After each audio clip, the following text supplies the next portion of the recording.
Welcome to the Acquiring Clinical Evidence page of Research Engineer.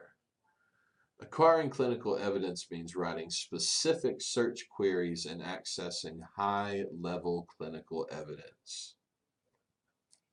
In order to acquire clinical evidence that will answer your clinical question, you must have access to credible and established information resources. Wherever you're practicing, make inquiries with your peers and colleagues regarding what types of evidence are available to you. And if you don't have access to clinical evidence at the point of care, you're going to have to make a decision as a professional if you're going to invest your money in keeping up with current practice standards. And some criteria have been set forth for helping you make this decision. If you're asking a background question for general knowledge as defined in the previous section of this engine, then existing electronic and paper textbooks such as Harrison's, MD Consult, UpToDate, and StatRef can be used. However, if you're asking a foreground question to yield clinical evidence to be used in clinical practice, the foundation of your search terminology and your search query should be built around the PICO mnemonic, because the PICO mnemonic operationalizes and defines the individual pieces of evidence that you are trying to seek out given your current situation. And research has shown that when individuals structure their search queries using the PICO mnemonic, the population, intervention, comparator, and outcome, that they tend to yield higher specific or healthier or more correct search results.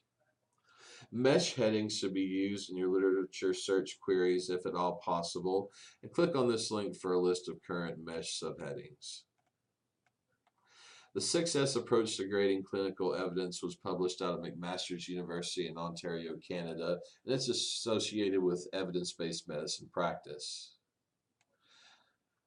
The lowest echelon are individual randomized control trials or observational studies, which should be your last resort whenever you're attempting to integrate something into your clinical practice. Synopses of studies are the second rung, and these are highly validated summaries of pre-appraised randomized controlled trials that are published and sent to you in a very practical and concise format. Oftentimes, these will be sent to you by professional associations of which you're a member. Syntheses are considered syntheses of treatment effects from rigorous systematic reviews. These are highly academic exercises where individuals sit in rooms and read articles and synthesize and integrate all the existing evidence into a larger package of information that can be used by clinicians. Then you have synopses of syntheses, which are highly validated summaries of pre-appraised systematic reviews that are delivered in a practical and concise format. So you're reaching higher levels of higher level knowledge that have been validated across many participants when you get up to this level. And finally, you have the fifth level of evidence, which is comprised of summaries of these synopses related to individual disease states, treatments, diagnoses, and therapy, depending upon your clinical situation. And finally, the sixth rung, which is said to not exist yet, are these systems.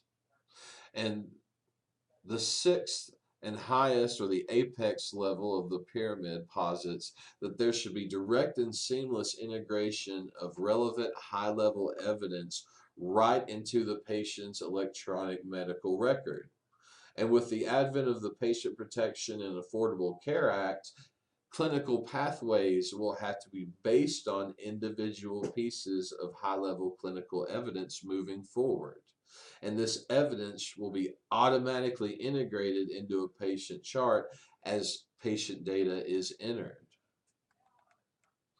Click on the Critically Appraised Evidence button to continue.